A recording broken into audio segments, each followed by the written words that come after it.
Welcome to the Sleep Narrator.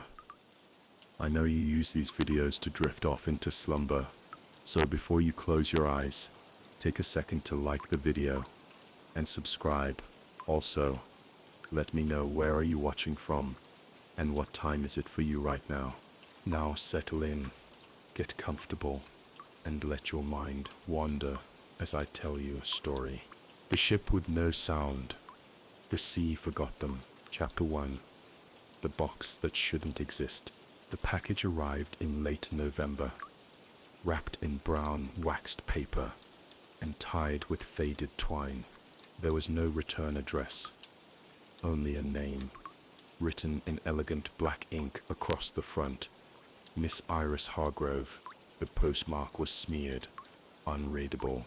The box itself was old, its corners reinforced with iron rivets, and the wood smelled faintly of salt and smoke. Iris had never seen anything like it. It didn't belong to her, or to anyone she remembered, yet somehow she knew it was meant for her. She waited 2 days before opening it, not out of fear, just hesitation, a quiet voice in her mind whispering, "Not yet." Her apartment was small, a top-floor unit in a brick building that faced the harbor. At night, the fog rolled in and blurred the city lights into soft, glowing halos. It was quiet there. No TV, no neighbors with loud arguments, just Iris and her paper archives, her soft-spined books, and the hum of the sea.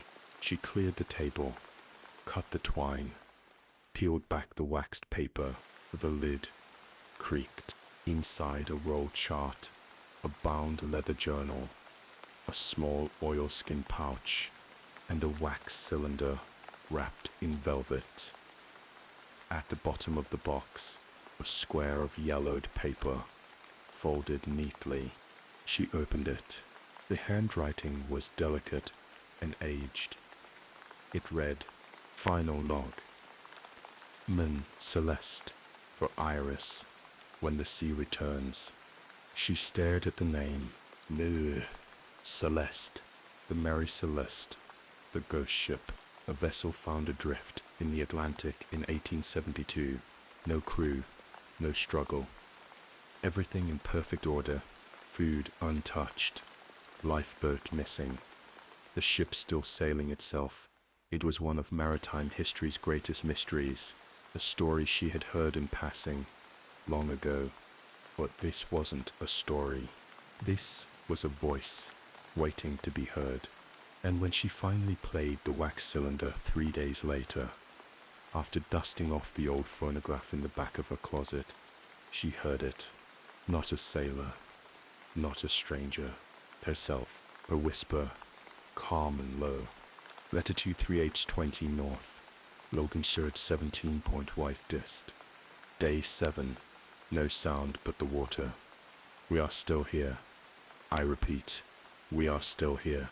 The voice on the cylinder belonged to Iris Hargrove, but it was recorded in 1872, and so began the unraveling. Chapter 2. Her own voice. She played the recording 7 more times that night. Once, it skipped just for a moment, and in the brief distortion, she heard something underneath her own voice. A second whisper, not in words, not language at all, just a shape made of sound. The cylinder ended the same way, every time. A soft crackle, then silence, then 5 faint knocks. Not loud, like fingernails on old wood. Iris catalogued the other items. The rolled chart was maritime, Atlantic, mid-ocean. No country, no labels, only hand-marked points in red ink. 1 circle, 1 triangle, and 1 spiral. Coordinates written beside each. The leather journal was brittle, its cover flaking, the pages written in a tight, rushed hand. The first date was October 31, 1872. The name, Captain Benjamin Briggs. She read only 1 passage before stopping. Nov 13, Crew unsettled. Clocks off. Tides wrong. Child awake all night. She says the sea is watching. We cannot hear the gulls. She closed the journal. The wax cylinder was real. The voice was hers. The journal mentioned a child, but no children were on the official Mary Celeste manifest. She opened the oilskin pouch. Inside, a locket. Brass. Oval. She clicked it open. 2 faces. One she recognized instantly. An old photo of her great-grandmother, aged 6. The other face was her own, not similar. Hers, Iris Hargrove, wearing clothes from 1872 and smiling. Chapter 3. The journal. The next morning she sat down with the journal again. There was something oddly modern in the way Briggs wrote. Not in language, but in tone. He sounded tired, observant, not theatrical, not maritime, just worried, like a man writing not to record history, but to hold on to something that was already slipping. She flipped through pages slowly. Some were smeared with salt rings, others had faded entirely. But what remained was enough. No 14. The fog did not lift. No birds. Child says the ship has a twin. Crew reports. Second sun behind cloud. Cook quit speaking. North 15. Sea glass found in sleeping quarters. Sails full, but we do not move. First mate whispers in sleep. She is coming back. North 16. Wake at wrong time. Noon dark. Night glowing. I remember a song my mother sang. Though I never had a mother, Iris's fingers trembled. She turned the page. Taped to the next entry was a strand of black hair. The caption read, "To the one reading this now, if you feel watched, you already are." She slammed the journal shut. Across the room, the phonograph began to hum. Not playing, just humming. In from the wax cylinder, a new whisper emerged. "We are still here." She hadn't pressed play. Chapter 4. The coordinates that don't exist. The next week passed in a fog. Not the kind outside Iris's window, but the kind that followed her inside. Everything felt just slightly unaligned. Conversations slipped out of memory. The clock on her wall stopped at odd times. Once she woke up with her feet covered in sand. She couldn't explain. She spent her nights reading the journal, mapping the coordinates, and listening to the wax cylinder again and again. Each time, it sounded a little different. She pinned the old nautical chart to her wall.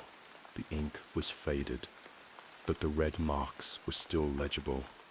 3 symbols.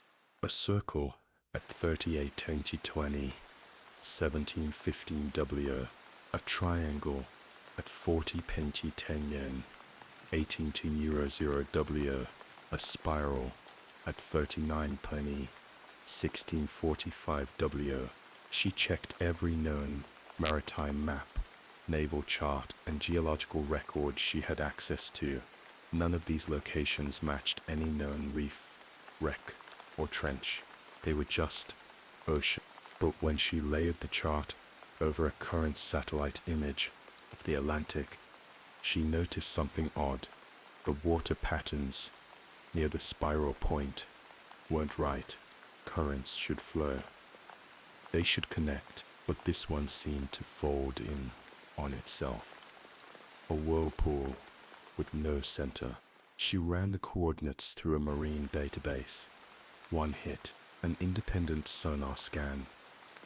From 2002, a blurred reading, tagged only with a single phrase, unconfirmed structure, depth anomaly, static echo. That phrase stopped her cold. Static echo. She replayed the wax cylinder, skipping to the final seconds. The last whisper, and there it was, barely audible. the same rhythmic pulse found in sonar static. Iris didn't sleep that night. She stayed up sketching the spiral by hand, tracing its pattern again and again, as if by repetition she could unlock it. Outside, fog crept across the window. When she looked up from the page, her breath caught. There, drawn in the condensation of the glass, were 5 long streaks, as if fingers had dragged across it from the outside in. She rose slowly, heart hammering. No one was out there, but in the reflection, just for a second, she saw herself standing behind her, wearing an oilskin coat, smiling. Chapter 5. Dream Tides. It began with the humming, not from the phonograph this time, but from the walls.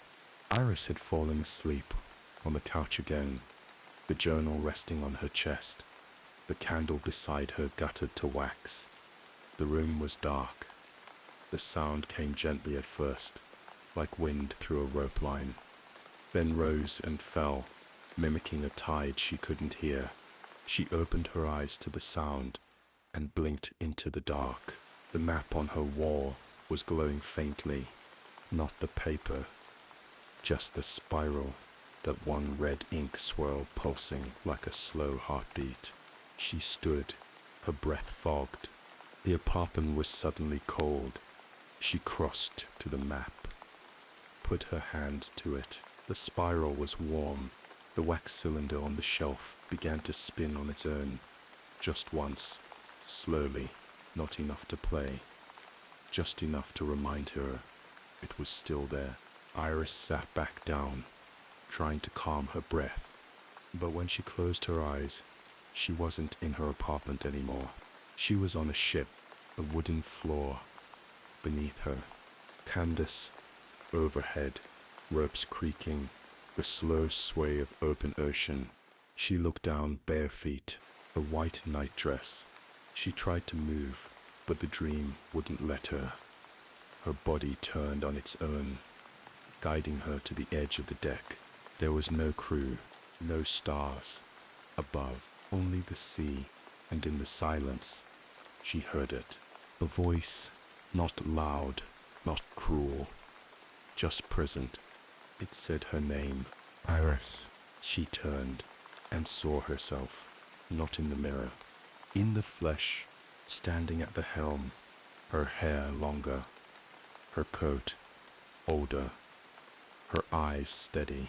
The other her lifted a hand and pointed down toward the water. Iris stepped closer to the railing. The ocean was perfectly still, but just below the surface, so faint it might have been imagined, was another ship, floating upside down beneath her, and walking its deck were people, dozens of them, moving slowly and not making a sound. When Iris woke, she was standing at her own window. The wax cylinder had moved, and in the condensation on the glass, drawn by an invisible hand, were 3 words. We remember you. Chapter 6. Departure. November.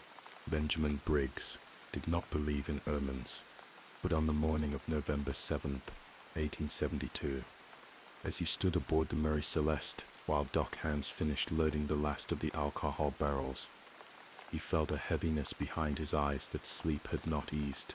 The harbor at New York was gray and sluggish, wrapped in windless mist. The flags atop the moored ships hung still. The gulls were quiet. His wife, Sarah, came up from below deck with their daughter Sophia, cradled in one arm and wrapped in a wool shawl. The child pointed toward the sea and said, "There's another ship, Papa." He followed her gaze. There was nothing there, just water.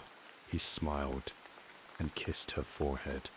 "It's only the morning fog," he said, but even as he said it, the hair on his arms prickled. The final checklist was complete.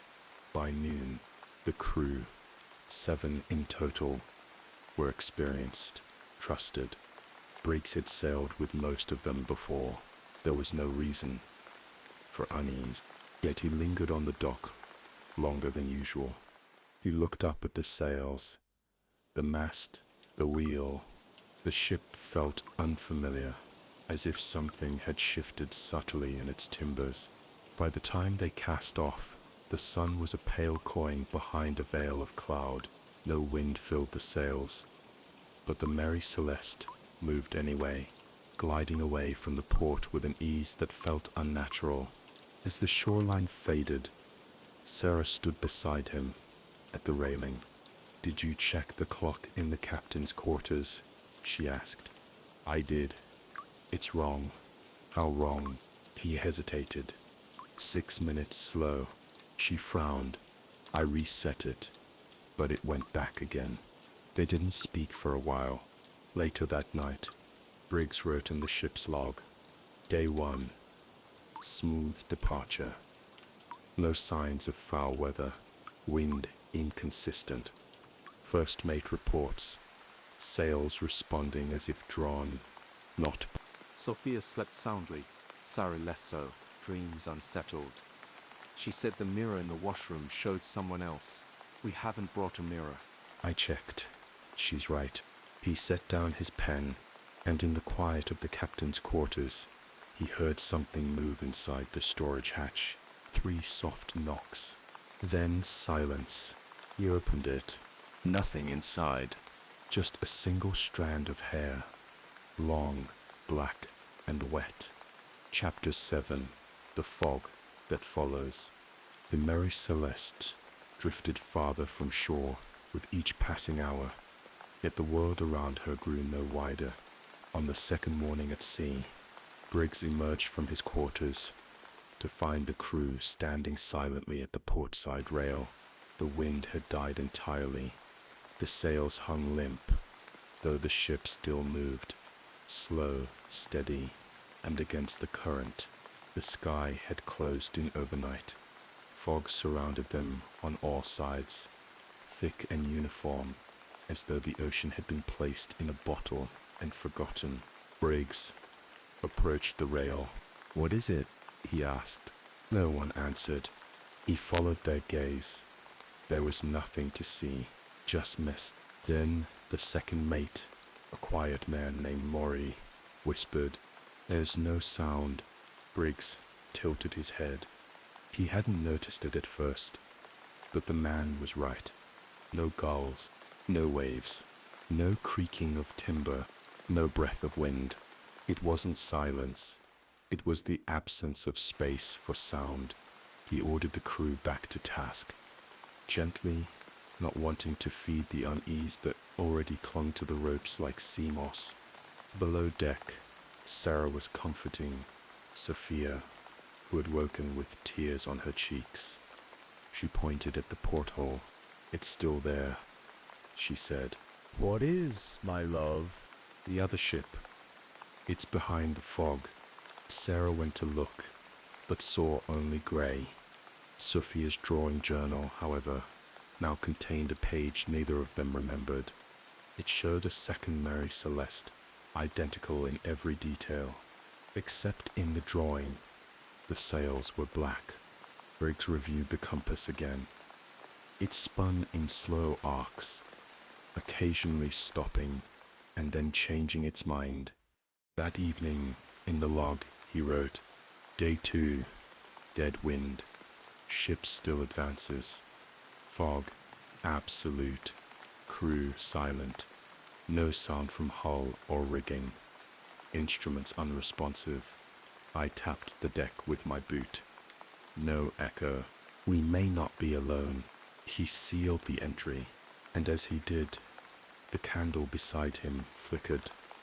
Then no breeze stirred, and from the hallway, faint but certain, he heard someone humming. A woman's voice, but Sarah was asleep, and no other woman was aboard. Chapter 8. Something in the hold. The third morning brought no sunrise. Briggs woke early. The cabin was dark, but it was not night. He lit the lantern by his bedside, then another near the door.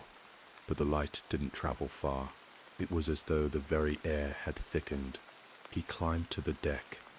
The fog still surrounded them, but now it pressed tighter, not drifting, not moving, just hovering, close and damp, muffling every sound but breath.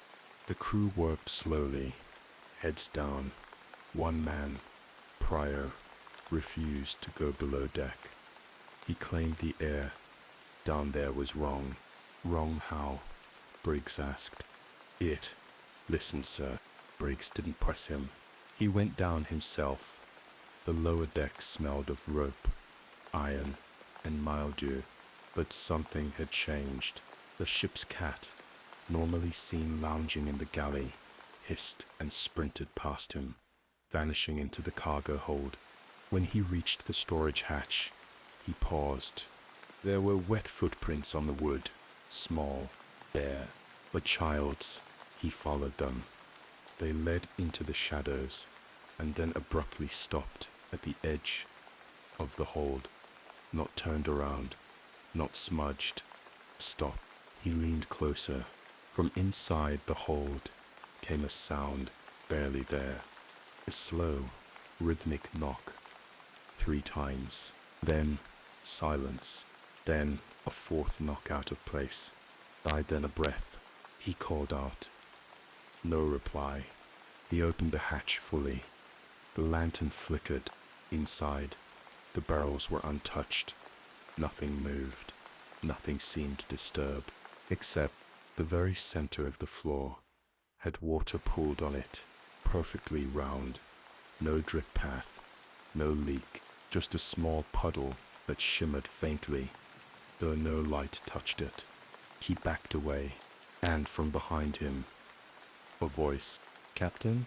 He turned. The Sophia stood barefoot on the stairs, but she was still asleep. Eyes open, unblinking, she lifted her hand and pointed to the puddle. That's where she came up. Then she turned and walked back up the stairs, eyes still closed. That night, Briggs wrote, Day 3. Fog thicker, light useless, hold disturbed. Water appeared without source. Child sleepwalking, speaks in voice not her own, claims she came aboard. We still move, but no one feels it. Chapter 9, The Second Horizon. On the 4th day, Briggs stepped onto the deck at dawn and froze. The fog had parted, not completely, not in every direction, but ahead. For the first time in days, the sea was visible, a corridor of still water, stretched for miles, framed by mist on either side, and at the far end of it, another ship, identical in every detail, same rigging, same mast, same curved prow, with the faint blue paint just beginning to peel. Another Mary Celeste. It stood still, as if anchored, though no anchor line was visible. Briggs rubbed his eyes, called for the first mate, then the second. They all saw it. Sarah came above deck, holding Sophia's hand. When the girl saw the other ship, she let go and whispered, That's the one that follows. The crew watched in silence. No one spoke. No one dared. Briggs turned to issue orders. Prepare a small boat. Signal the other ship. But when he looked back, the copy was gone. Not drifted. Not obscured. Gone. The sea stretched empty again. He wrote in the log. Day 4. Fog lifted briefly. Ship sighted. Identical to ours. No crew visible. Vanished without trace. Compass failed to align with visible sun. Later that evening, as the crew gathered for a brief meal in the galley, Sophia spoke again. They walk upside down, she said. Completely unprompted, Briggs turned. Who does? The others. On the glass. He crouched beside her. What glass, sweetling? The water, It isn't real. It's just a cover. She turned her eyes to the porthole. There's a whole ship under us. That night, Briggs did not sleep. He stood watch from the helm until well past midnight. At 3:11 a.m., the fog returned, thicker than ever, but in the distance far below the surface, he saw a glow, faint, slow, blue, a lantern, swinging, but no hand held it. Chapter 10. Sound stopped. The fifth day began without motion. The sea was calm, the sails slack, but the ship did not drift. It simply stayed. Briggs awoke to silence. Not unusual, not disturbing, but as he walked through the corridors of the Mary Celeste, he realized it wasn't true silence. It was missing sound. The little noises, boots on wood, canvas creaks, distant gulls, all were absent. He tapped the banister. No echo. He spoke Sarah's name. No breath behind the word. It fell flat and vanished. When he entered the galley, the crew was seated, but not speaking. One man was mouthing words silently to himself, eyes wide, as if waiting to hear something he never would again. Sarah looked up. "Do you hear it?" she asked. "I don't hear anything," Briggs said. "Exactly." Sophia sat curled in a chair, scribbling furiously in her journal, every page filled with spirals, tiny ones, large ones, some overlapped, drawn so many times. The paper nearly tore. Briggs climbed to the helm. He spun the wheel. The wood didn't groan. The brass didn't click. Even the wind, what little there was, didn't whisper. It was like the entire ship was being muted. And then the sound returned, but not in his ears. Inside his head, a hum, low, deep, rhythmic. Then a voice, not a whisper, but a pressure. "We are beneath." He staggered back. The wheel didn't respond. He opened the logbook with shaking hands. Day 5. Silence unnatural. Ship immobile, but not grounded. Sound absent. Wind direction meaningless. Voice heard internally. Not madness. Not imagined. Statement clear. They are beneath. Briggs put down the pen. He felt it again. Not in his ears. In his bones. 4 knocks. 1 pause. Then 3 more. Like a signal. And behind his eyes, without light, he saw it. A mirror, not hanging on a wall. Floating in water. And someone just like him, staring back, smiling. Chapter 11. Iris, in the wake. She hadn't meant to become part of the story.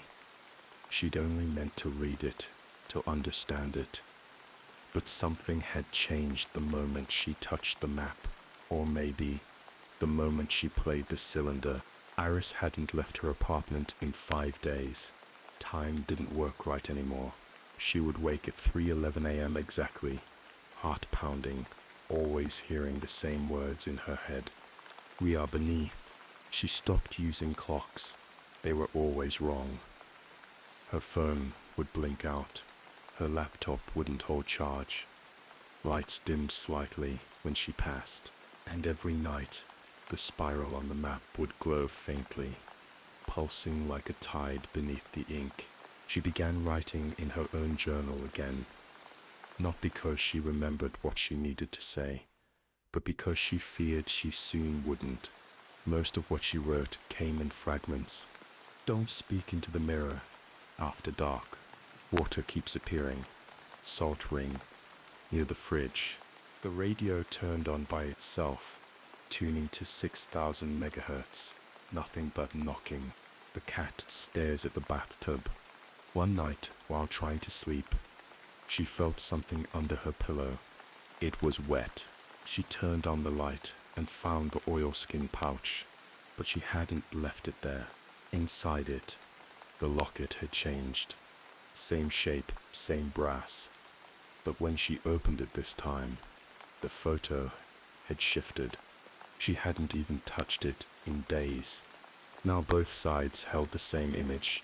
Iris, her great-grandmother's face, was gone, wearing a captain's coat, smiling, standing aboard a ship that no longer existed, and behind her, in the photo barely visible, stood a child in a white dress, eyes wide, looking up, waiting. The fog outside had thickened, wrapping the harbor in stillness. Iris closed the locket and set it on the windowsill, and then she saw it. A ship, Far off, in the mist. not moving, Not real. just present, and her voice in her head said, "It's caught in the wake."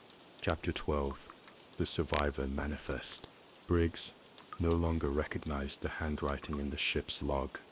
One entry read, it still bore his name, still carried his phrasing, but the shape of the letters, the slant, the pressure of the ink had changed, and on more than one page, he had written entries for times he could not recall. He didn't remember writing it. Day 6, night inside out. Fog has a rhythm. Child says we are not moving. We are being remembered. Sarah had grown quiet, more than usual. She followed him silently through the ship, hands tucked into her shawl, gaze unfocused. He would catch her pausing in doorways, listening to things no one else heard. Sophia rarely spoke now, but when she did, she used words Briggs didn't think she should know. Manifest, Wakefold. replication. The crew was fracturing. Maury began carving circles into the rails. 2 others had taken to whispering in corners, avoiding eye contact, and someone, or something, had left a small mirror in the captain's quarters. Oval, black frame, brass rivets. It hadn't been there the day before. His reflection blinked before he did. Briggs lifted it. He turned the glass face down and locked it in a drawer. At the top, the date was tomorrow's. That evening, he returned to the journal. Not the official log, but his personal one, the one hidden beneath the floorboards of his bed. He opened it to a fresh page, only to find it was already filled. Below, only one line. They remember who we almost were. That night, while the ship rocked in still waters, Briggs entered the hold again. He needed to understand, needed to feel the structure of the ship with his hands, needed reality. Instead, he found something else. A small scroll, tucked between 2 barrels, sealed with red wax. He broke it. Chapter 11. Iris. In the wake. Iris hadn't left her apartment in 5 days. She hadn't meant to become part of the story. She'd only meant to read it, to understand it. But something had changed the moment she touched the map, or maybe the moment she played the cylinder. Time didn't work right anymore. She would wake at 3:11 a.m. exactly, heart pounding, always hearing the same words in her head. We are beneath. She stopped using clocks. They were always wrong. Her phone would blink out. Her laptop wouldn't hold charge. Lights dimmed slightly when she passed, and every night the spiral on the map would glow faintly, pulsing like a tide beneath the ink. She began writing in her own journal again, not because she remembered what she needed to say, but because she feared she soon wouldn't. Most of what she wrote came in fragments. Don't speak into the mirror. After dark. Water keeps appearing. Salt ring. Near the fridge. The radio turned on by itself, tuning to 6,000 megahertz. Nothing but knocking. The cat stares at the bathtub. One night, while trying to sleep, she felt something under her pillow. It was wet. She turned on the light and found the oilskin pouch, but she hadn't left it there. She hadn't even touched it in days. Inside it, the locket had changed. Same shape, same brass. But when she opened it this time, the photo had shifted. Her great-grandmother's face was gone. Now both sides held the same image. Iris, smiling, wearing a captain's coat, standing aboard a ship that no longer existed, and behind her, in the photo barely visible, stood a child in a white dress, looking up, eyes wide, waiting. Iris closed the locket and set it on the windowsill. The fog outside had thickened, wrapping the harbor in stillness, and then she saw it. Far off, in the mist. A ship, not moving, Not real. just present, and her voice in her head said, "It's caught in the wake." Chapter 12. The Survivor Manifest. Briggs no longer recognized the handwriting in the ship's log. It still bore his name, still carried his phrasing, but the shape of the letters, the slant, the pressure of the ink had changed, and on more than one page he had written entries for times he could not recall. One entry read, Day 6, night inside out. Fog has a rhythm. Child says we are not moving. We are being remembered. He didn't remember writing it. Sarah had grown quiet, more than usual. She followed him silently through the ship, hands tucked into her shawl, gaze unfocused.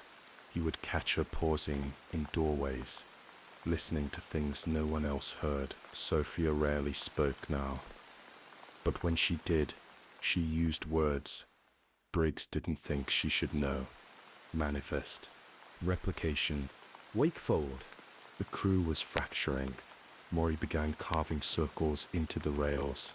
Two others had taken to whispering in corners, avoiding eye contact, and someone, or something, had left a small mirror in the captain's quarters.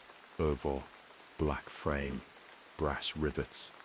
It hadn't been there the day before. Briggs lifted it. His reflection blinked before he did. He turned the glass face down and locked it in a drawer. That evening he returned to the journal, not the official log, but his personal one, the one hidden beneath the floorboards of his bed. He opened it to a fresh page, only to find it was already filled. At the top, the date was tomorrow's.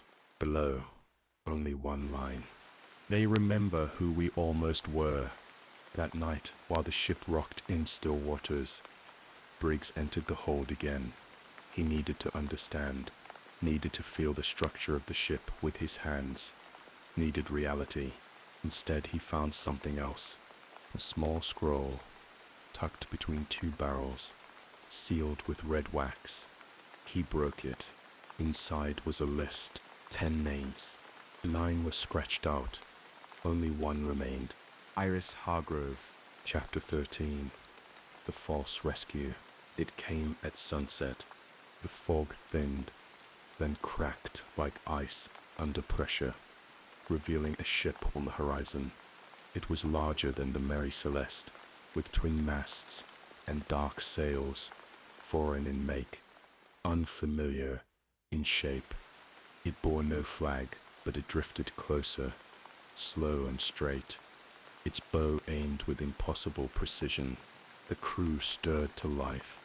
After days of fog and silence, the sight of another vessel was electric. Hope spread through them like breath returning to lungs. Briggs lowered the spyglass. The deck of the oncoming ship appeared deserted. No movement, no signal, but its ropes were taut, its sails full. He gave the order to prepare the longboat. They rowed in silence, Briggs and 2 men, oars cutting through still water. The fog did not return. Everything around them was strangely clear, as if a stage had been set. They reached the ship and climbed the rope ladder. No resistance, no sound, only the creak of wood and the sway of hull. The deck was empty. No crew, No signs of struggle, but someone had been here recently. Lamps hung from hooks. Coils of rope were neatly stacked. A tin cup rested beside the helm, filled with water that hadn't yet stilled. Briggs stepped toward the hatch. Below deck, the air felt warmer.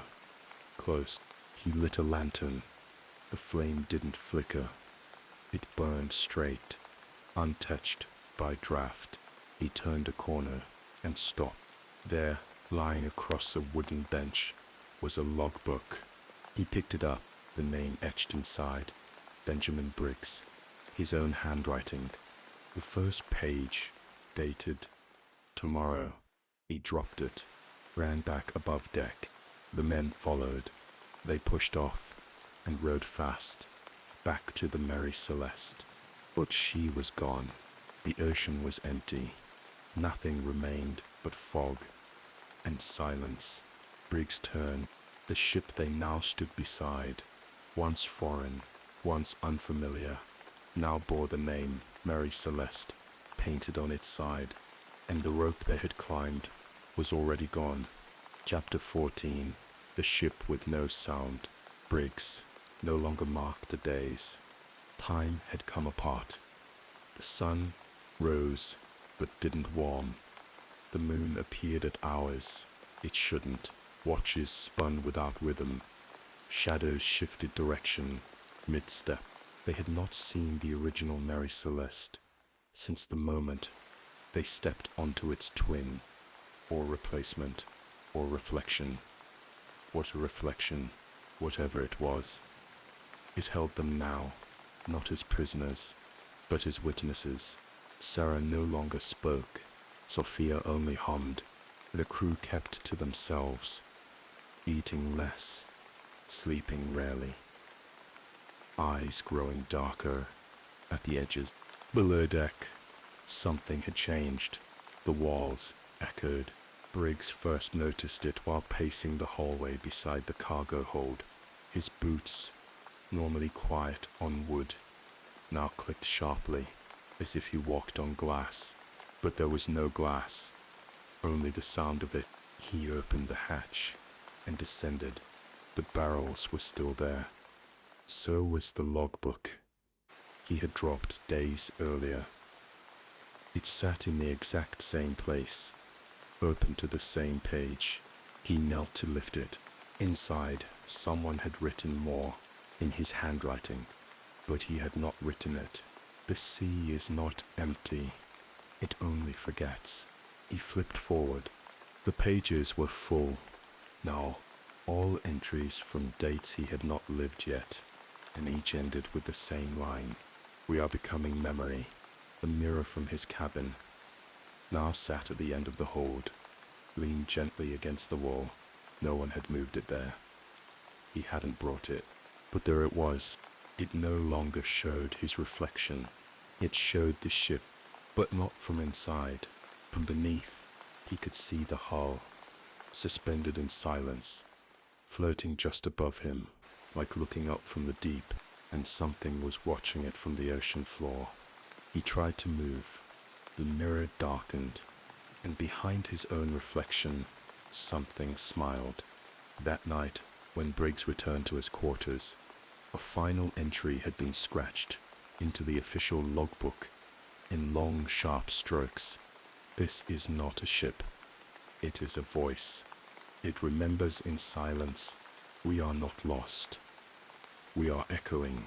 Chapter 15. The signal in the logbook.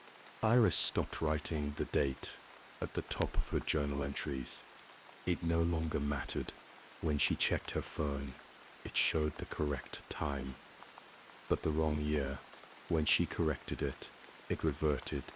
The next day, the laptop wouldn't stay charged, though the cord was fine, and now her fingers sometimes typed words before she thought of them. The pages of the sailor's logbook were changing too. One morning she opened to a section she'd already read, only to find it full of new entries. Fresh ink, same hand, same voice, except it wasn't a narrative anymore. It was a transcription, snippets of static, knocking patterns, time codes. Take 6,000 megahertz echo fragment. Begins 3:11 a.m. Still beneath. 3:14 a.m. 5 knocks. 3:17 a.m. She is coming back. Iris copied the codes into a notebook of her own.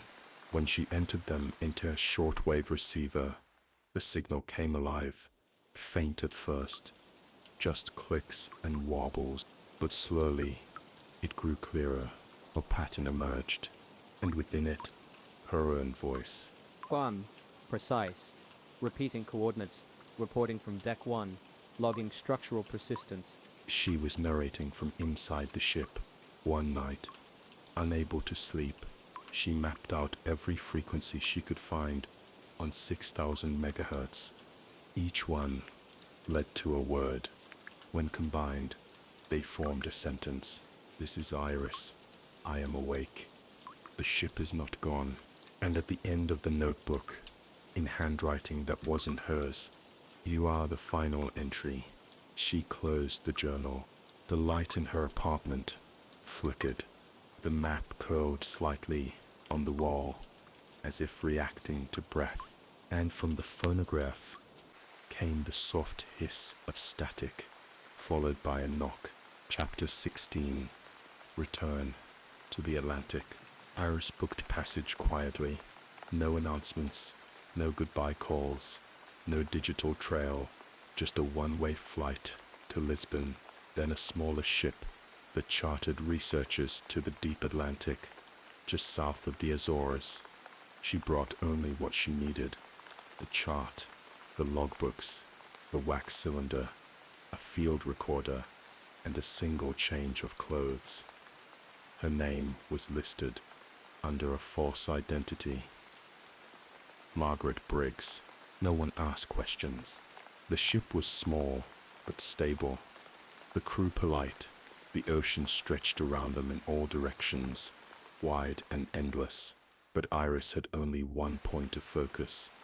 The spiral, coordinates 39.00. They reached the area on the fourth day. The captain slowed the vessel, adjusted course, and dropped anchor. He asked what exactly she hoped to find. History, she said. He didn't press. That night, Iris sat alone on deck. The moon was a sliver. The sea was still. She turned on her field recorder and tuned to 6,000 megahertz. At first, nothing. Then, sound, a rhythm, soft, subtle, like waves knocking on hollow wood. Then a voice. Test entry 11. Structural persistence constant. Wakeford remains intact. No breach. Memory stable. It was her voice. But not from this moment. She listened until the batteries drained. At dawn, she asked to borrow the ship's sonar equipment. The crew hesitated, but she offered payment. They scanned the area. What returned was strange. A dense pocket of signal interference beneath them, a faint outline ship-shaped, but not solid, as if the water itself was remembering something. The technician called it ghost data. Iris didn't sleep that night. She stood at the stern, watching the water. At exactly 3:11 a.m., a single knock echoed from the hull, and beneath her, the ocean shimmered. Something floated below, just visible through the black. The shape of a ship, motionless, waiting. Chapter 17. The captain's eyes. On the third night at sea, Iris dreamt of mirrors, not reflections, openings. Silver glass windows that shimmered like the surface of the ocean.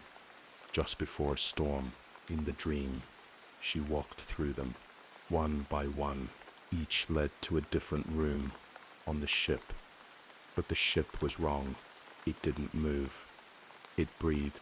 She awoke with salt on her lips. The fog outside was thicker than the day before. She opened the journal again. A new entry had appeared overnight. The eyes are not the window. They are the door. She didn't remember writing it. That morning, the crew docked briefly at a port in San Miguel. She wandered into a maritime museum, tucked between two narrow alleys, drawn by instinct rather than reason.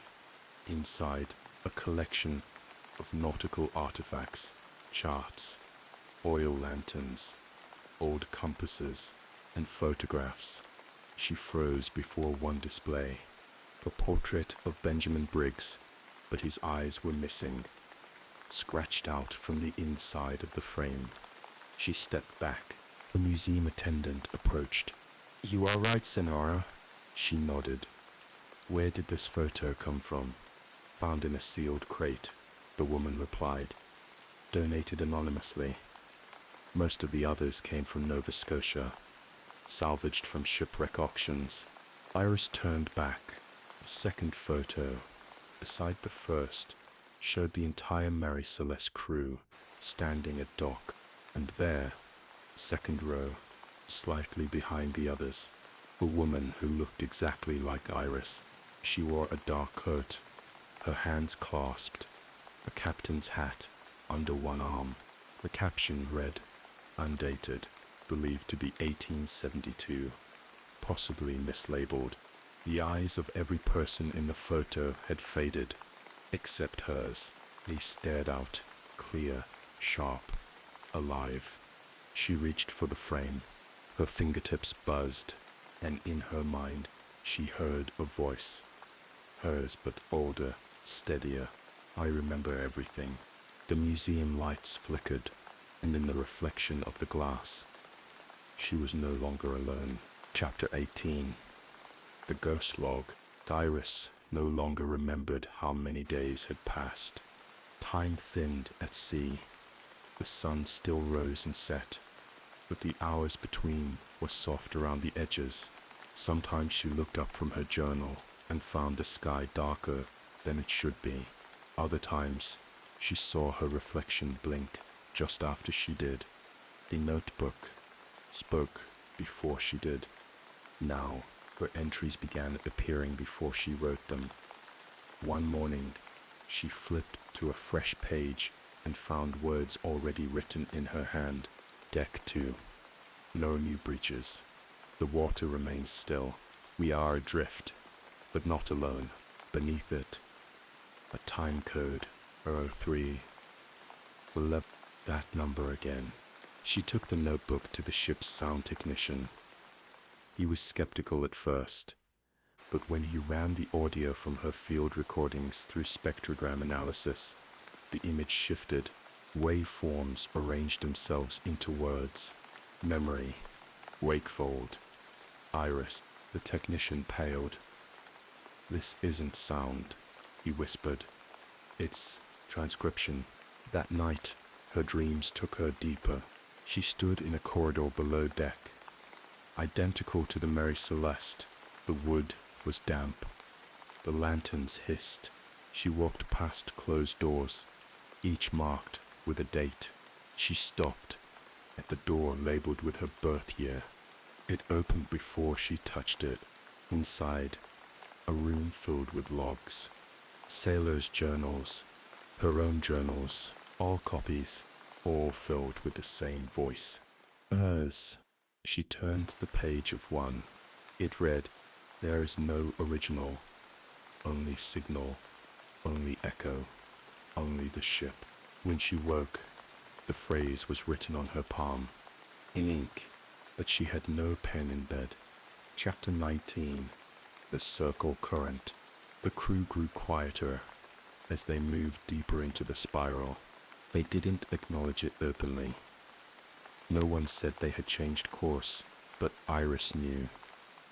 The ocean told her, through its stillness, through its cold, through the shape of the water. It didn't move outward anymore. It turned, a slow, deliberate rotation, wide enough to be imperceptible at first. But now the stars above shifted their position slightly each night. as if they too were bending toward the spiral. She confirmed it with the navigation tech. He frowned when she showed him the pattern. Technically, this isn't a current, he said. It's a structure. The spiral beneath them wasn't made of water. It was made of motion, a movement too steady, too perfect, to be natural. She took a sonar scan. The result returned an anomaly, a vertical corridor descending into nothing. No bottom, no resistance, just signal distortion and cold. She recorded again on her field mic. This time, the result was different. No voice. Only music, low tones, barely structured, like a lullaby played underwater, and behind it, something deeper, a chord that pulsed like a heartbeat, low and slow. She analyzed the waveform. The shape of the audio was a spiral, just like the map. That night, the ocean beneath them glowed faintly, too faint for the crew to notice. But Iris saw it, a ring, widening, repeating, pulling memory down with it. When she closed her eyes, she saw the Mary Celeste, not sinking, not sailing, just turning in place, forever. And in the logbook, a new entry waited. The sea is not a void, it is a record. You are the needle. Chapter 20, the last entry. Iris hadn't spoken in hours. Not because there was no one to speak to, but because she was no longer certain her words were her own. The voice that came out sounded correct, calm, measured, familiar, but it always answered a question, half a second too soon, as if she were echoing herself, as if something else was speaking through her, just slightly ahead. She sat in her cabin, surrounded by paper, the original sailor's journal, her own notebook, the audio waveforms from her recordings, photographs from the museum, all of it spread like a map, but none of it pointed forward. Every line curved back, everything circled, and at the center, always, was her name. She opened the sailor's logbook one last time. One page remained. It was blank. She picked up her pen. A tip touched the paper, but before she could write, the ink began to flow on its own. Letters formed, then words, in a sentence. Iris Hargrove, Deck 1. Final report. Her breath caught. She wrote nothing, yet the log continued. The ship remains, all entries synchronized. No separation between now and then. Passenger status. Remembered. She tried to speak. Her voice didn't come. She stood. The light in her cabin dimmed. The edges of the room bent slightly inward. She walked to the mirror. There, her reflection waited. Not reversed, not mirrored, identical. Same side raised a hand. Same lips parted. Same eyes, steady. The reflection spoke. You are the last. And for the first time, Iris didn't see herself looking back. She saw the ship, every corridor, every wave, every voice, and every entry, still there, still echoing, forever. And the final knock came, not from the door, but from inside the paper. Chapter 21, The Drift Below. Benjamin Briggs was not asleep. He wasn't awake, either. Not in the way he used to be. His hands still gripped the railing of the ship. His eyes still scanned the sea, but the thoughts behind them moved slowly, like silt stirred in a jar. The ship no longer rocked. It drifted downward, not sinking, just falling gently, as if the ocean had deepened somehow, and they were being allowed through. Each night, the stars moved higher above them. Each morning, the sky grew paler. Below the surface, the shape of another ship had grown clearer. It was theirs, but not mirrored, not reflected, remembered. He stopped updating the official log. Instead, he spoke to the walls, to the ropes, to the mirrors. "Are we the first?" he asked aloud, though he expected no answer. Sophia, now silent most days, walked the deck without shoes. Her eyes stayed fixed on the rail. Every so often, she would whisper, "Still there, still underneath." Sarah no longer slept. She stared into the mirror left in their cabin and saw things no one else did. People, faces, some they knew, some they didn't. One night she turned to Benjamin and said, "They are not looking for us. They are looking through us." He understood. At last, he understood. They had never truly boarded the second ship. They had been passed into it, like ink transferred from one page to another. Emery. Copied. Self. Overwritten. Not ghosts. Echoes. The ship continued to descend, and on the final page of his personal journal, his hand moved without command. It wrote, "Deck 1. Passenger. Benjamin Briggs. Wakefold Stable. Ship status. Active memory. Entry complete." Chapter 22.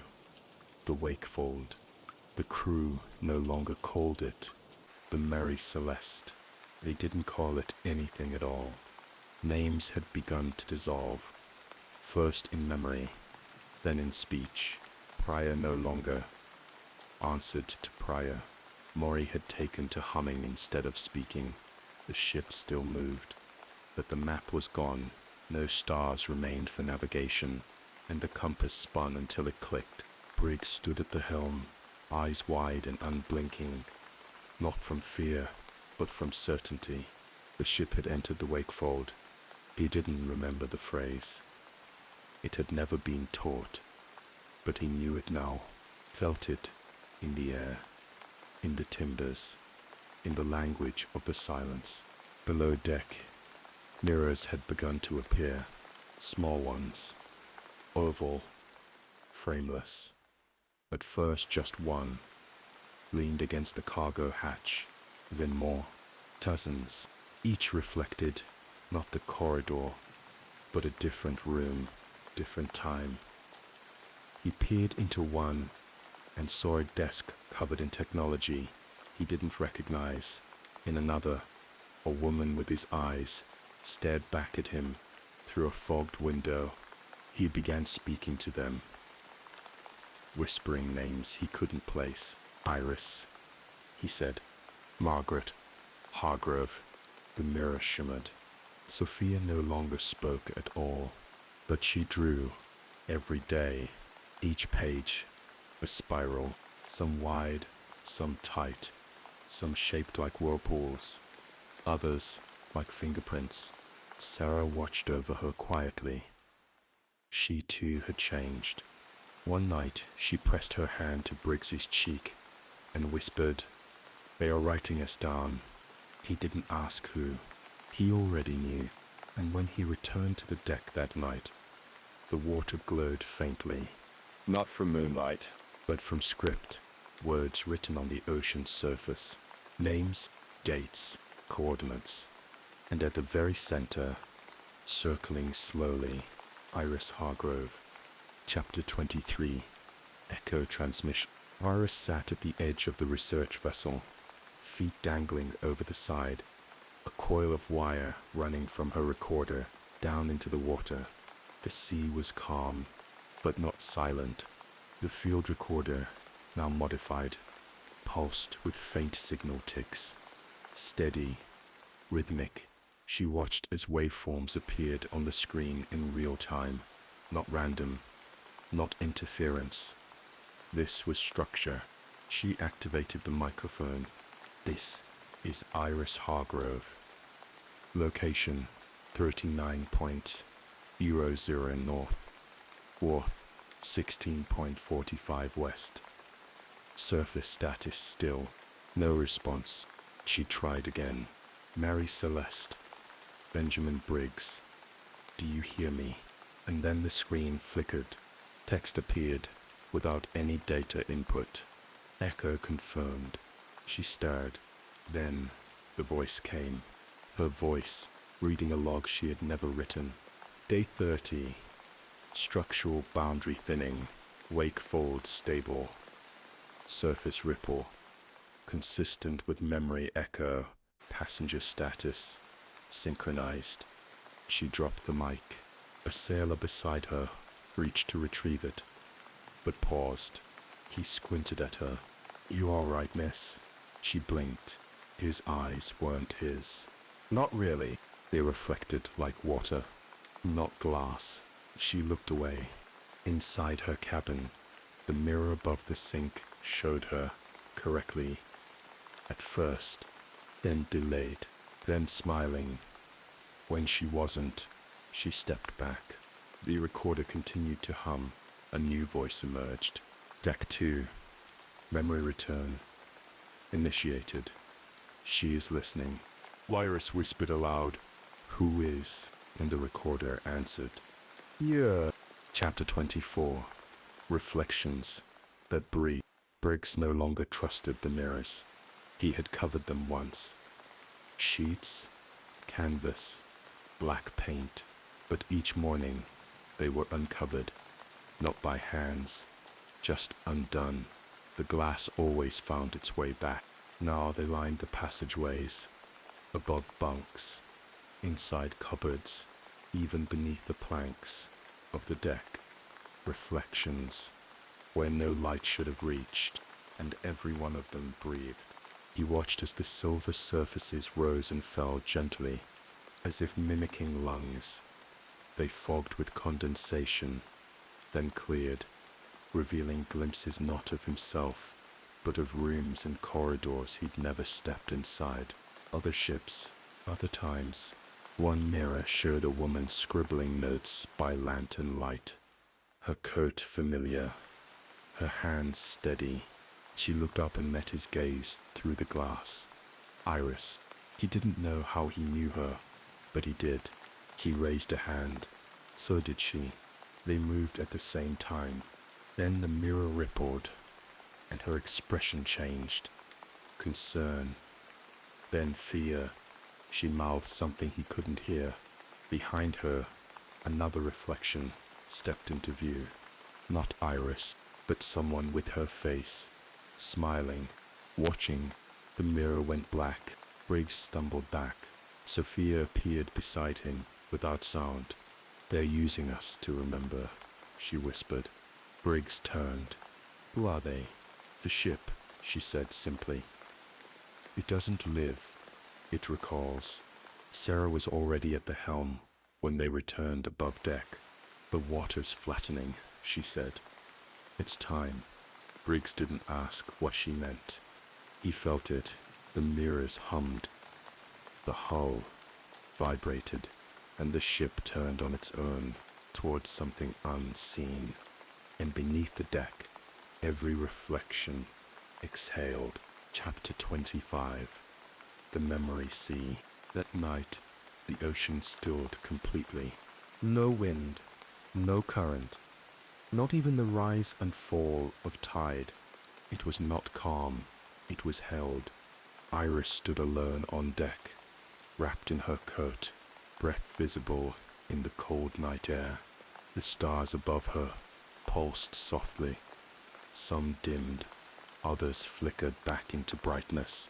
She realized, with quiet certainty, that not all of them were stars. Some were reflections. The sea below glowed now dim, blue, and constant, but not from bioluminescence. It glowed like a screen. She knelt beside the rail and touched the water with her fingertips. No ripple, no cold, just pressure, as if the surface was waiting. She spoke aloud. I remember. The sea responded, not with sound, but shape. It formed a ripple, a slow spiral that spread outward until it met the horizon. Then it reversed, drawing back inward until it vanished at her feet. The ship beneath her, silent until now, creaked once. Knock. Deliberate. Familiar. 3:11 a.m. She checked her recorder. It had already logged the time, already written the words she hadn't said yet. Deck 3. Passenger Hargrove. Final memory indexing underway. Wakefold stable. No breach. Iris closed her eyes. She saw them all. Briggs, Sarah, Sophia, the crew, the other Iris, all walking the decks of mirrored ships beneath the sea, all still remembering. The ocean was no longer water, it was memory. And she was floating on the surface of something ancient and alive. Not lost, not alone, just recorded, just remembered, forever. Chapter 26. The mirror current.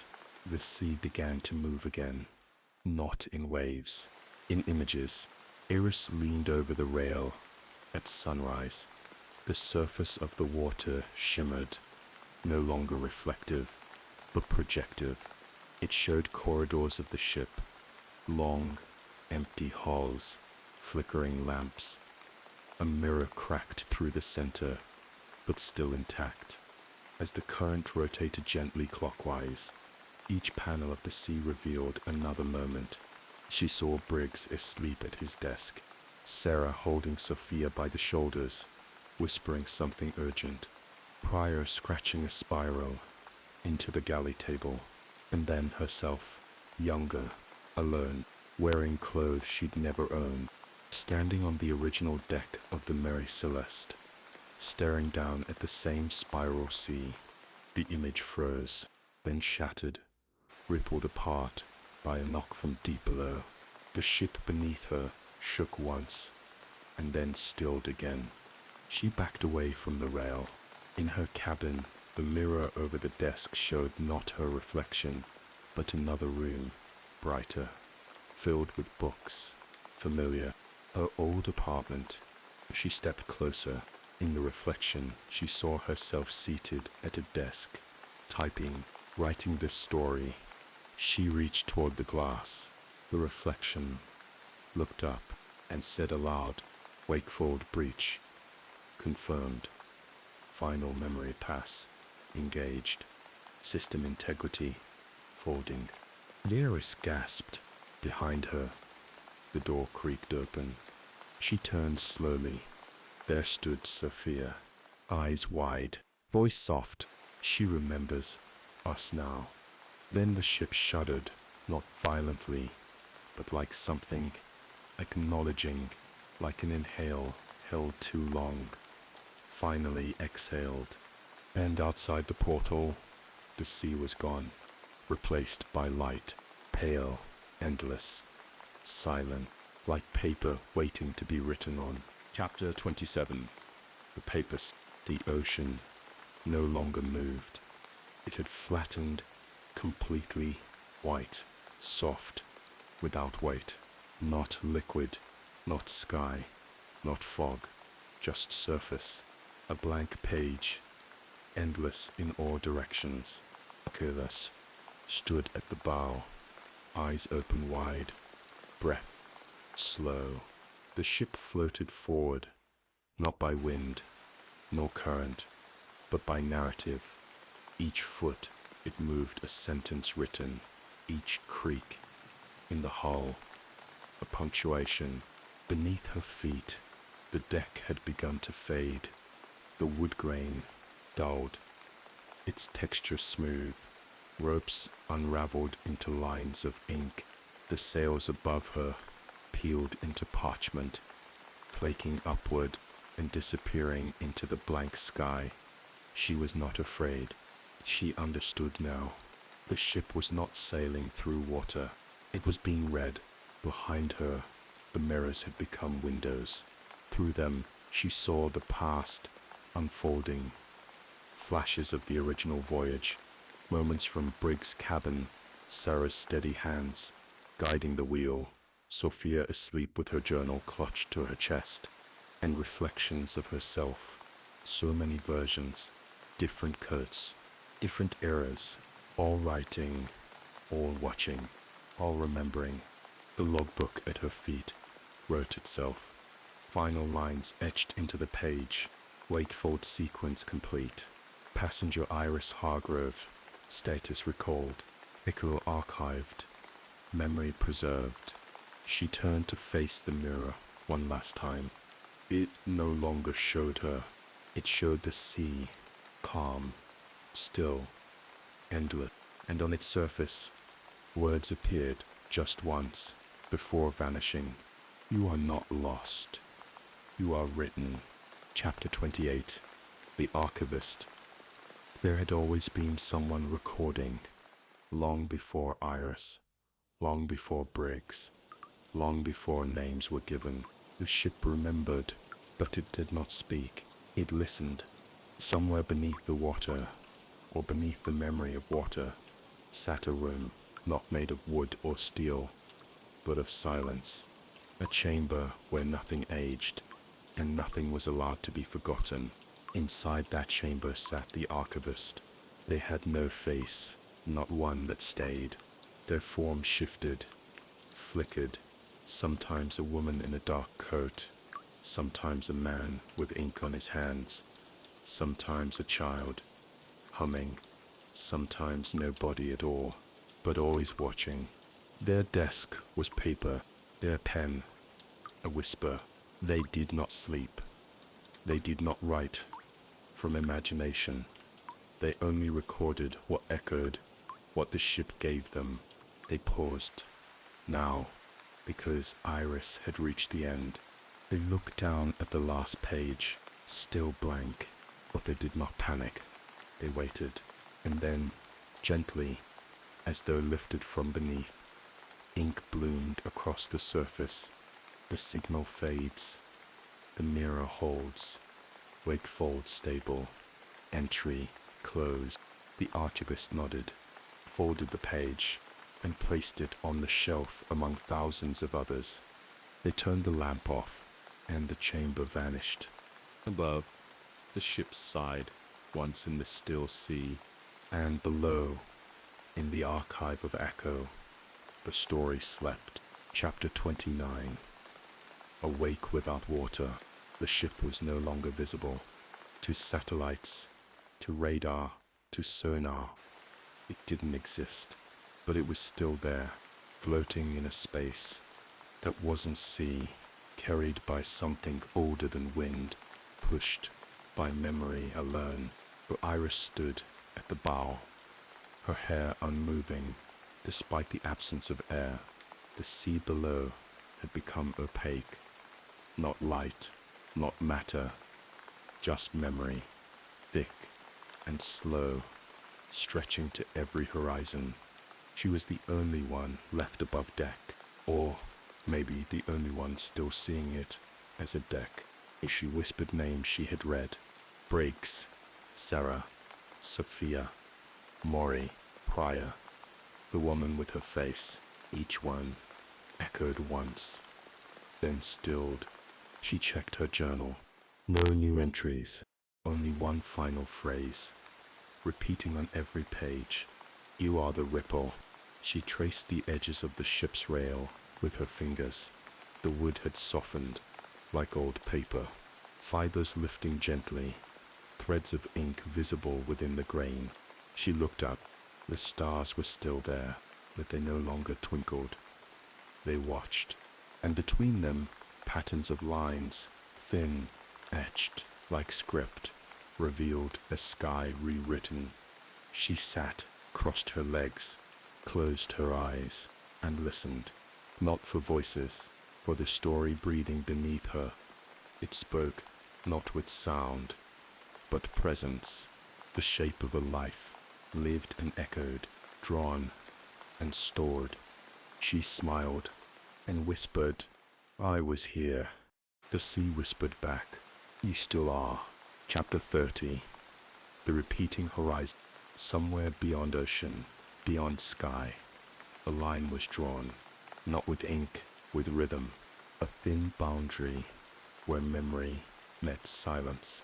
The ship touched it gently, No sound, no shift, just awareness. Iris stood at the center of the deck, no longer needing to walk. The ship moved through her now, and she through it. Time folded. She heard Sophia's laughter once, then Briggs' boots, then her own childhood voice saying a name she hadn't spoken in years. The ship was not alone. Dozens of vessels drifted nearby, none visible by light, only by reflection. When the memory current looped back, like a tide remembering a story too important to lose, she saw them pass. A Roman trireme, a Japanese fishing skiff, a 19th century schooner, a lifeboat with no oars. Each one whispered, not in words, in feelings, in moments, in the echo of breath from long ago, and the horizon ahead of her repeated. It blinked, disappeared, returned, always the same, because the ship was not going forward. It was remembering the way, and Iris, the last remembered voice, stood at the bow and watched and smiled, because at last she understood. The ship had never been lost. It had simply been waiting for someone to remember long enough to let it rest. Chapter 31. The quiet arc. Beneath everything, beneath ocean, beneath ink, beneath memory, there was a room, still, lightless, not cold, a space not built, but formed. It held no shelves, no names, only stories. They floated, weightless, arranged not by author or date, but by feeling. Each one pulsed softly, like embers without flame. In the center of this archive, something stirred. Not a presence. A page. It fluttered once, and then another, beside it, then dozens. A soft wind blew through the silence, carrying the memory of a breath from long ago, and the stories opened themselves, not to be read, to be known. On one page, Benjamin Briggs, watching his daughter sleep beneath a sky that was no longer night. On another, Iris Hargrove, standing in a museum, staring at her own face inside a glass frame. On another, a child drawing spirals no one else could understand. And then, a ship, drifting through silence, its sails gone, its crew at peace, its name forgotten, because it no longer needed one. The archive blinked, closed the pages, stored the light, and whispered. Memory kept signal complete. Chapter 32. When the sea forgets, it was always going to end like this. Not with a sound, with silence. The ship floated at the center of nothing. Not darkness, not light, just a horizon that had never learned to close. Iris stood at the stern now, the rail no longer beneath her hands, her coat gone, her body no longer defined by gravity. She was not dreaming. She was remembering, and the memory was remembering her. The sea below no longer shimmered. It paused, and then began to fade. Each ripple withdrew like a sentence retracted. Each spiral uncoiled. Even the ship beneath her softened into absence. And yet, she remained, for a while, because even when the sea forgets, it leaves space for something else. A name, a voice, a story whispered to the silence. Far below, in the archive that does not sleep, a single page closed, and above, where no stars blink, a new light stirred. It did not move. It waited, and then slowly began to glow, soft and endless, like a memory that refuses to be lost. Chapter 33. The final spiral. There was no ship, not anymore, no deck to walk, No rail to hold.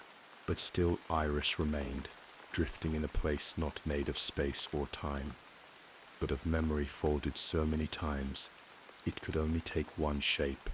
A spiral. She didn't speak. There was no one left to hear, but she felt, and within that feeling, she understood everything that had ever happened aboard the Mary Celeste. Every echo, every silence, every face in the glass had folded inward into this moment. The center of the spiral, the eye of memory, and it was still. She looked around.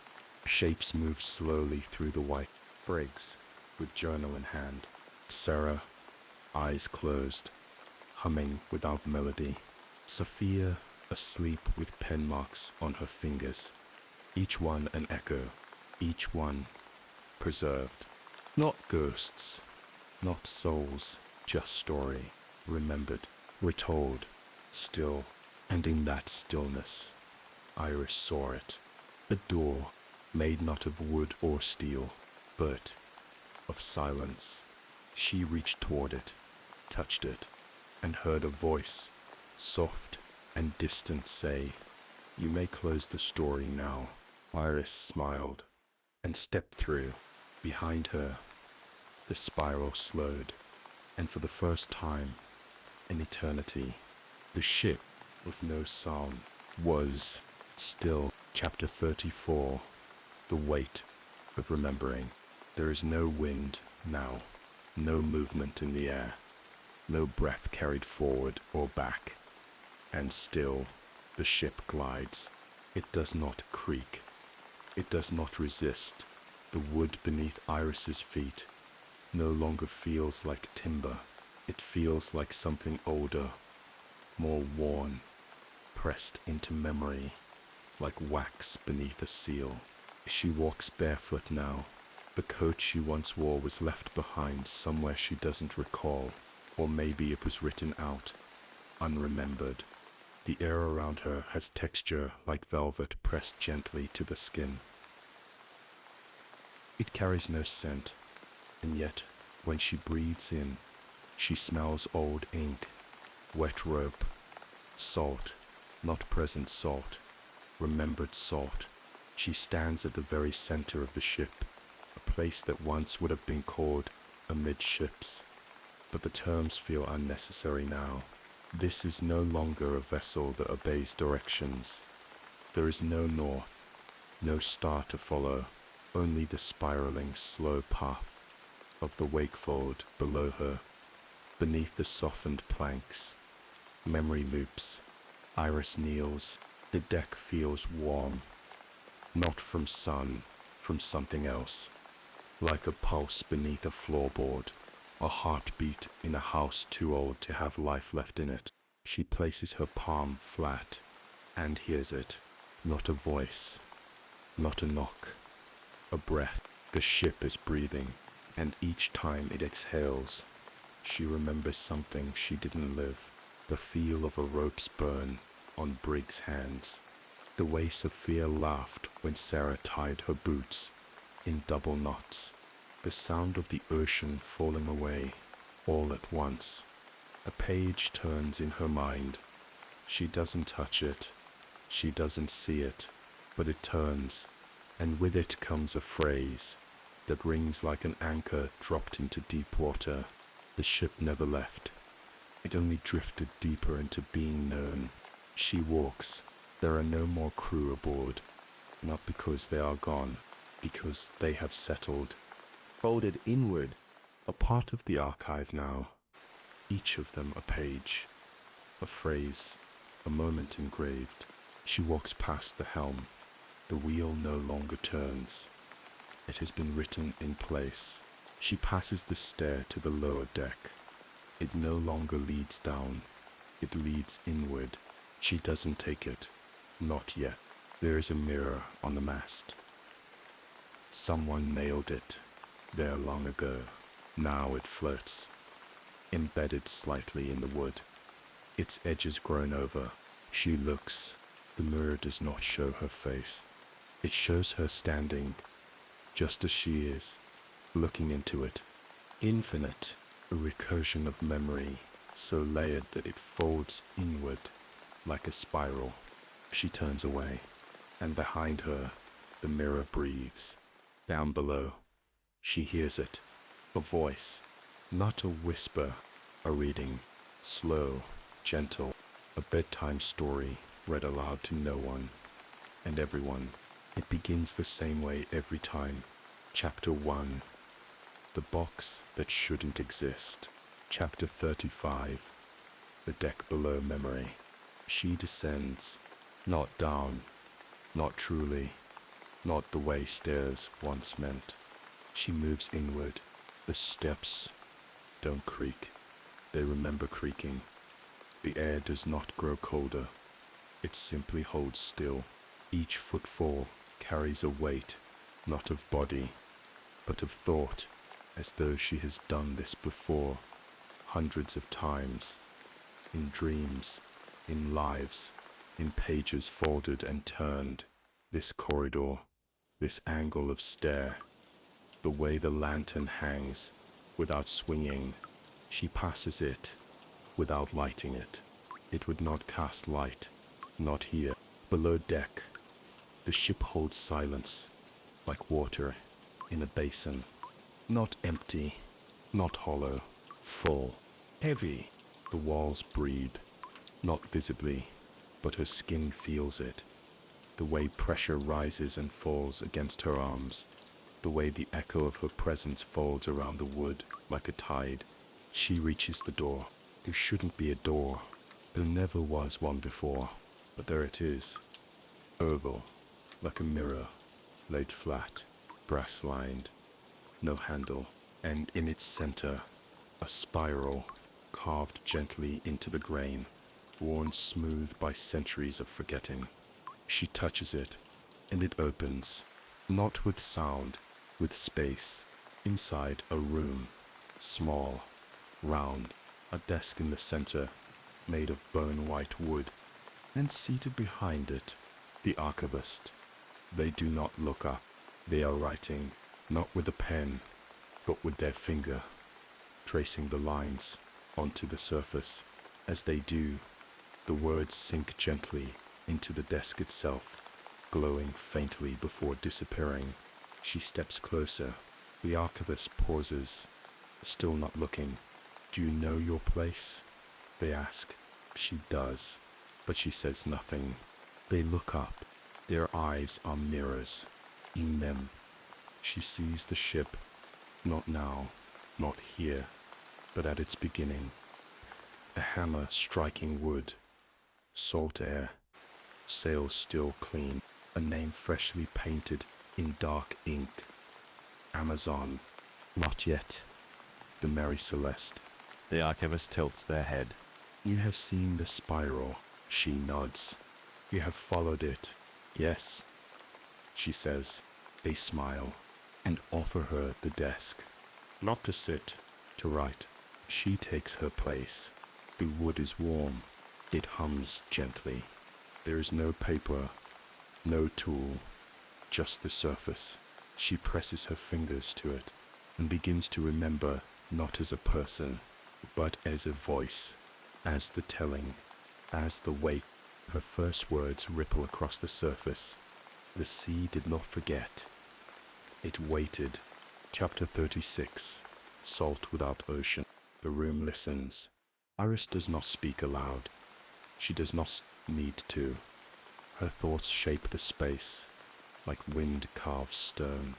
The spiral desk absorbs each memory, without friction, sinking them into the wood as if they've always belonged there. Each moment she writes, or recalls, or releases, becomes a scent, a sound, a shift in pressure. Sophia's voice, the lull in the fog, the page that turned itself. The room holds them all.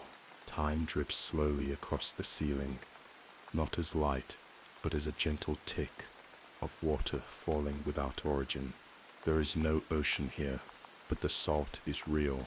It gathers in the corners of her eyes, on her fingertips, in the lines beneath her tongue.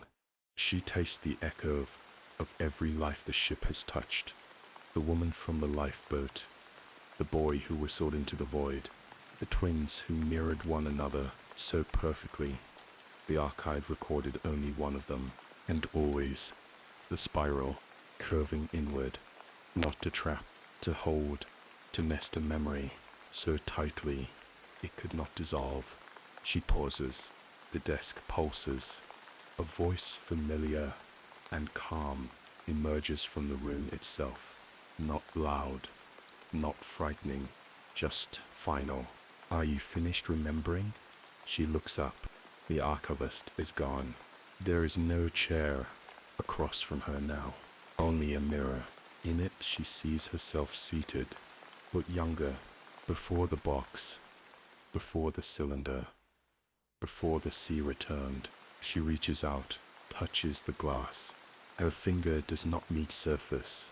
It passes through, a breath, a blink, a quiet tilt, and Iris is elsewhere, back in her apartment, the desk in front of her, the fog outside her window, but in her hand, the journal, still warm, and in the air, a single knock, not from the door, from the water glass on her table.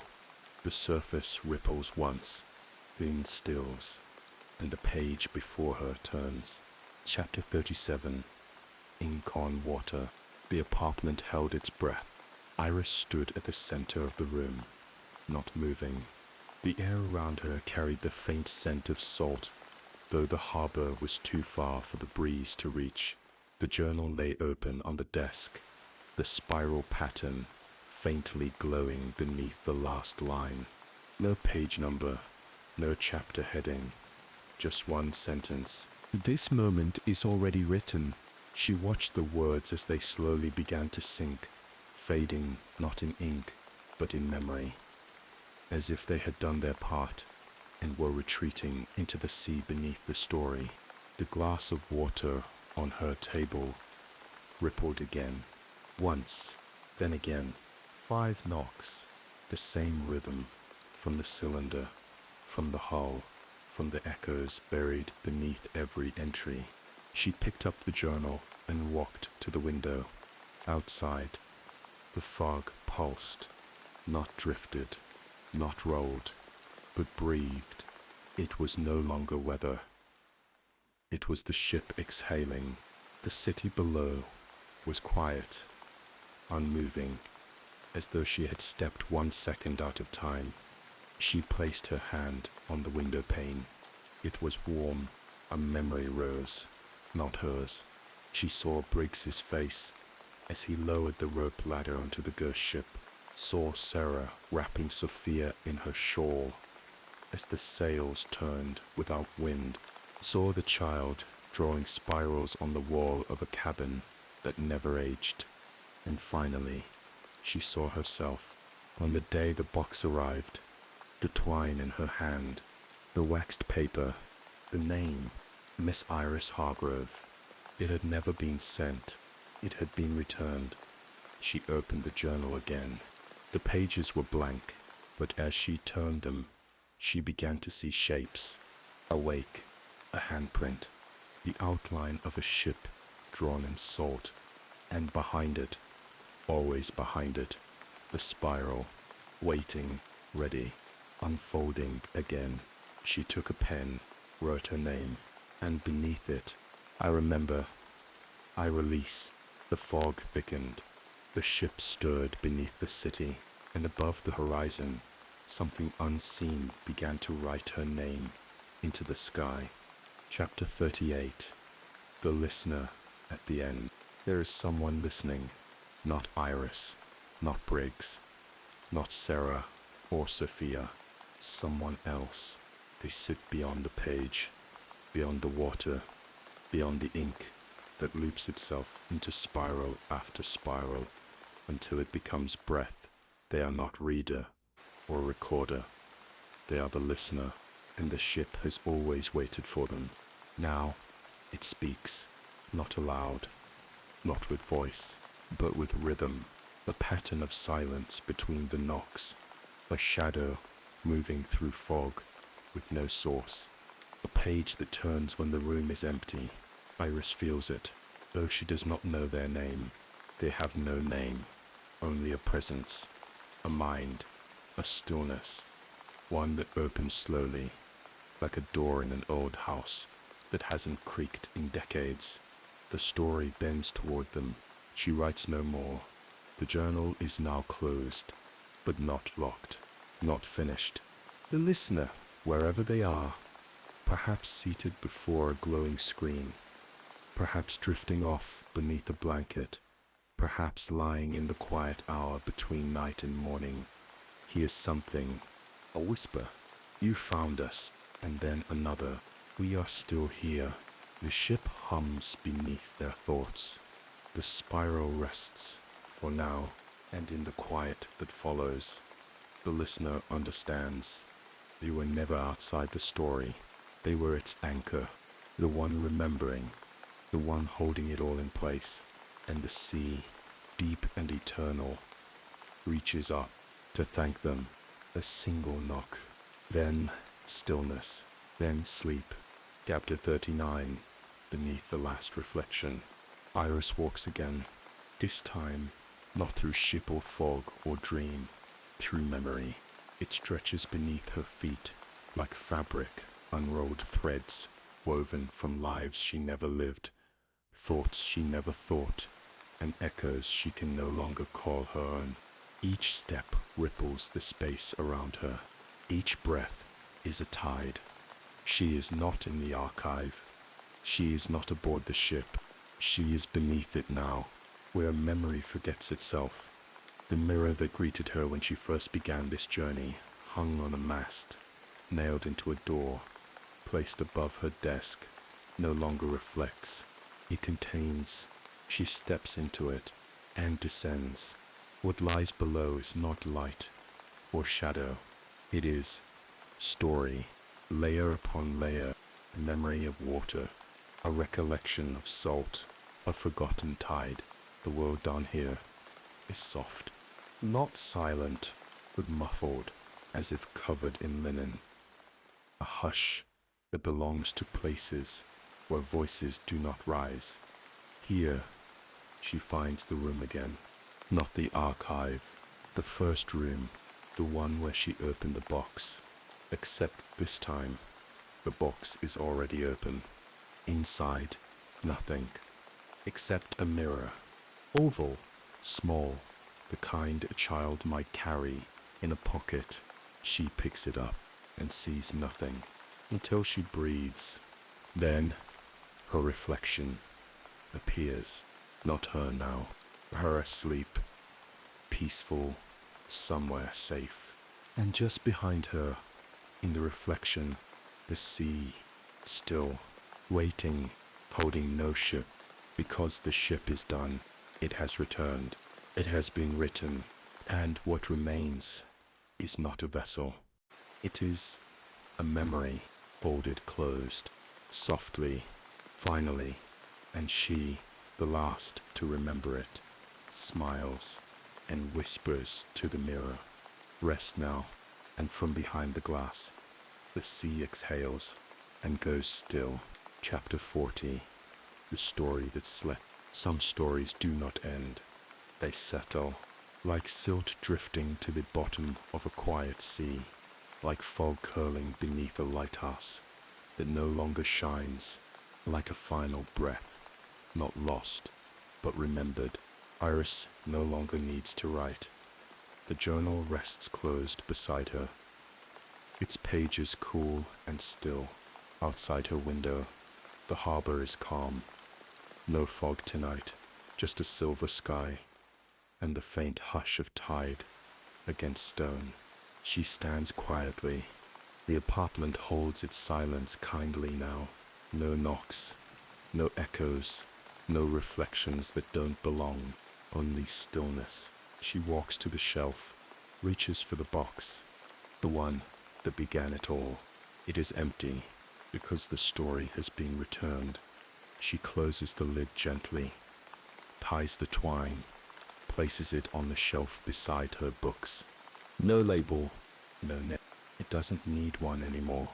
Outside, a single light flickers from the harbor.